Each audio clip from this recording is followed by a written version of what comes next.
just because somebody says a bill is election security doesn't necessarily mean it's election security, and that presupposes that a lot of work hasn't already been done. There's been several pieces of legislation that has done well over $500 million to provide support to election security in the last Congress and also in this Congress. Last Congress, I chaired a subcommittee on information technology, and I actually held, 2 Congresses ago, back in 2016, I held the first hearing on election security actually before the 2016 election. And from that time, there has been a lot of updates, even after that election. For example, there were some secretaries of state who were reticent from taking support or help from the federal government in hardening their infrastructure. And that has changed since then. And so the Senate report has been done over 2 years, and some of their conclusions, some of those problems have probably been addressed. We have to remember there's about 100,000 different election systems in the United States of America. And you have the voting machine that the person actually uses to select their vote. You have the machines and the systems and the networks that tabulate those votes. And there's a lot of steps that are taken to add security around those. And so we should have the right machines. The Department of Homeland Security has been working with our secretaries of states that have asked for this type of help. But defending and protecting these machines is just one part of the puzzle, right? And I'll use an example. My old business partner, when I was involved in a cybersecurity company, we're involved in working with a metro system. And this metro system, we figured out that we could actually get access to the train.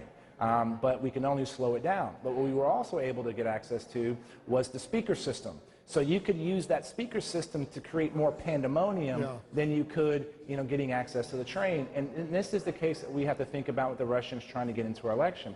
They want to see doubt in our elections and our ability to conduct free and fair elections. And so you don't actually have to penetrate the machine in order to see that doubt.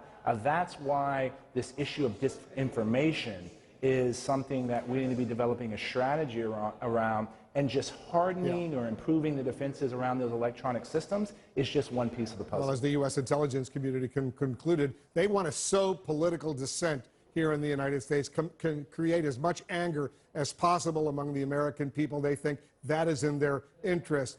Robert Mueller yesterday in his testimony before your committee, the Intelligence Committee, he said that Russia's interference continues, even as the two of you were speaking and you were questioning about it. But why did so many of your Republican colleagues in the House Intelligence Committee seem so much more interested in discrediting Robert Mueller than countering this very significant threat from Russia?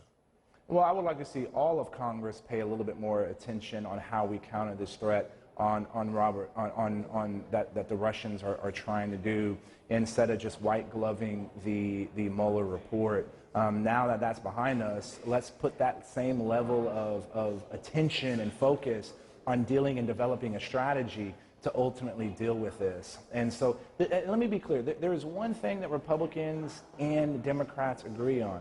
The Russians tried to influence our elections, period, end of story.